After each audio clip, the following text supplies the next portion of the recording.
Good morning. We're coming to you live this morning from the SDG Media Zone. My name is Jayashri Wyatt. I'm the Manager of Special Projects for the Department of Global Communications. And I'm joined this morning by Michael Haddad, who is UNDP Goodwill Ambassador for the Arab states to accelerate action for climate with our serious climate emergency. So welcome, Michael. It's so great to have you. I just want to jump right into it here. I understand that you're an endurance athlete, and you've done an incredible number of endurance activities to draw attention to the climate crisis already. And you're also paralyzed from the chest down. So this is an incredible combination.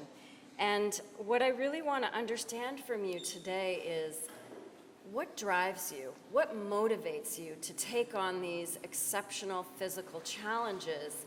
And really, what are you hoping to accomplish by doing these? Thank you for this amazing introduction. Good morning to all our viewers today. Yes, in a nutshell, at the age of 6, I had a spinal cord injury due to a jet ski accident. I'm completely paralyzed from the chest down. And how do I stand? I wear an exoskeleton or an orthesis that holds me in this upright position. And how do I move? I actually carry myself each step at a time. So also in a quick brief, usually the body is not made to move from the upper part of the body. So usually a normal person, when he or she walks, they use their legs, their core muscles for them to propel themselves forward. In my case, I'm using my upper body, and I lift myself each step at a time, calculating each step of a time.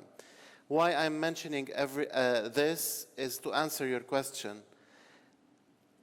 Beyond endurance athleticism, the whole world told me you cannot walk. I invested all my time with faith and determination. I was determined to find an alternative way to stand. I managed to do it. I'm standing with you here, and I'm using the science to do it. Halla, going to the next part of the question, why climate change? I believe that the true disability now is in our planet. Earth is sitting in a wheelchair. And we have entered the red zone. And it is up to us to act now. And we have to act now, and we have to act together. The purpose of my walking is to contribute to two things. First, from a scientific perspective, I'm working with a group of scientists to enhance this type of walking and these technologies to benefit others. And from another perspective, I'm creating a space to invite the decision maker to communicate the climate agenda. Why? Because first, there is the alarm. This is where I committed to walk 100 kilometers in the North Pole, to tell the world that the Arctic is melting, and we have to act now. And from a second perspective, I also want to tell the world that nothing is impossible, and if we act together with solidarity, we could change that. This is where the Paris Agreement comes, and the 1.5 degrees. We, as peoples of the world, must unite now so that we could take action to save our planet. And maybe, I don't know the future generation, but I think that climate change is affecting us now. And from another perspective, and this is why I'm walking to invite people for a round table, just to tell you why, it is because it's not up to the governments alone to decide. We are in this together. Private sector, public sector, and the civil community. We have to stand hand in hand. So I'm propelling my body, I'm carrying myself all over the world. Today we are at Expo because Expo has already invited all the world to connect together so that we could talk. I'm walking for others to talk. And Expo is the perfect opportunity where all the world are here, united, together, looking at the future, and we have to look at the future in a correct angle. In a nutshell, this is why I'm here today. Thank you for that answer, Michael. Thank you. You just mentioned your North Pole Walk for Climate Action. Can you tell us when you're going to be doing that? Oh my God. It's so treacherous, Yeah. extreme temperatures. Yes. Love to hear just a little bit more about that as well. And there's two perspectives from that angle. The first perspective, the reason why, and this is the ordinary norms perspective from an ordinary angle, the reason why I'm going to walk at the Arctic North, Awake Walk, is to raise awareness on the Arctic melt. Climate change is real. It is affecting all of us. It's not a hypothetical idea on a futuristic impact. It's not something that is beyond us, might happen in the future. No, it is affecting us all, and the Arctic is melting. And from another angle, from another category, till this moment, there is no evidence or scientific evidence for a paralyzed person to walk 100 kilometers in minus 40 degrees. The reason is I'm doing this to invite world leaders under the UN umbrella and under the climate promise of UNDP, which is the largest support group supporting more than 120 countries in the world to meet their climate challenges. We are working with countries all around the world to meet these challenges. I'm doing it to raise a very powerful message. Nothing is impossible. All my life, people told me you're paralyzed from the chest down. With science, technology, and innovation, I'll be standing at the Arctic Walk and yet propelling myself 100 kilometers. To give you the numbers, for a person like myself to walk 100 kilometers, it's times 30 the normal person.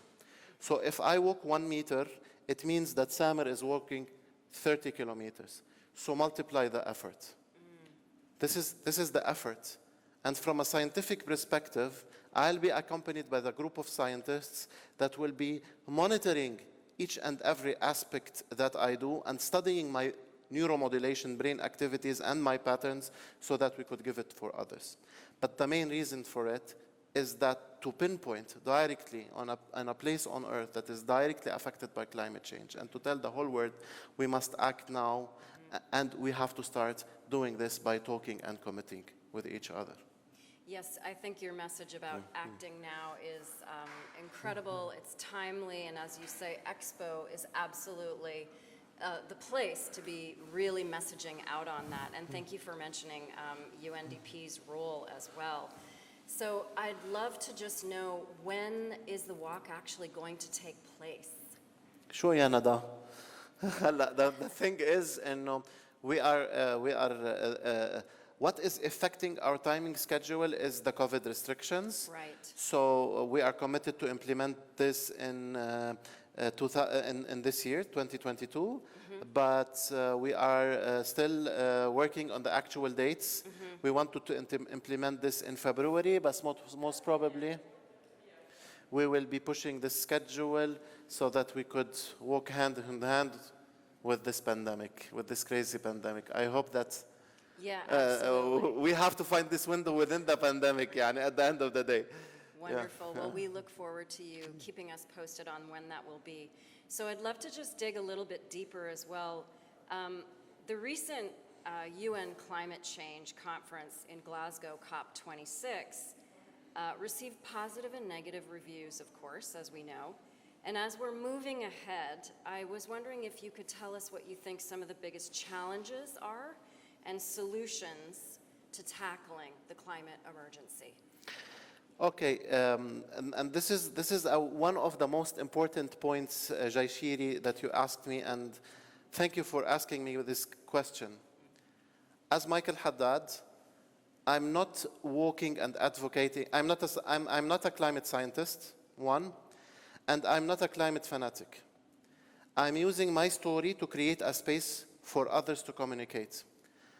At this moment, I'm doing it under the UN flag, which the Secretary General gave me, and I'm doing it directly under the climate promise with UNDP. So In my personal opinion, now I step into the personal opinion, I believe that communicating and pushing forward is the major line for us to start. We have to start talking with each other, whether we have positive impact or negative impact. As long as we are communicating and admitting that something has to be done, and we are having different views on the ways, we are on the right track. But today the solutions are here, the solutions are here. And as UNDP and as a UN ambassador working on the climate promise, I'm sure that we could push things forward. And we are doing a great job at it. Amazing, thank you. I'd like to ask you something else as well. I think, you know, the responsibility to protect the planet not only lies with the government, but with businesses, civil societies, individuals. And you've talked a lot about the way that you are working to inspire people to take action. But what individual actions do you suggest other people can take? What can all of us do to help to promote climate action? Okay, there's a very important point. A majority, also I don't want to use percentages, but there is a big portion of the world that believe that climate action contradicts with businesses and economical growths. And this is not the story. There are a lot of, and a huge, immense number of businesses that diverted their way of work to be climate friendly. And they are doing a lot of money when it comes to this part of actions. So what I'm trying to say is that the hypothetical idea that economical growth, business are affected by climate actions, this is not the story. And this is why I'm working here on the 21st, to invite the business sector, especially those that had huge successes and success stories from green and climate-friendly way of work, to share their experience with us and to give it to others, and to bluntly say businesses, green, climate-friendly businesses could make money.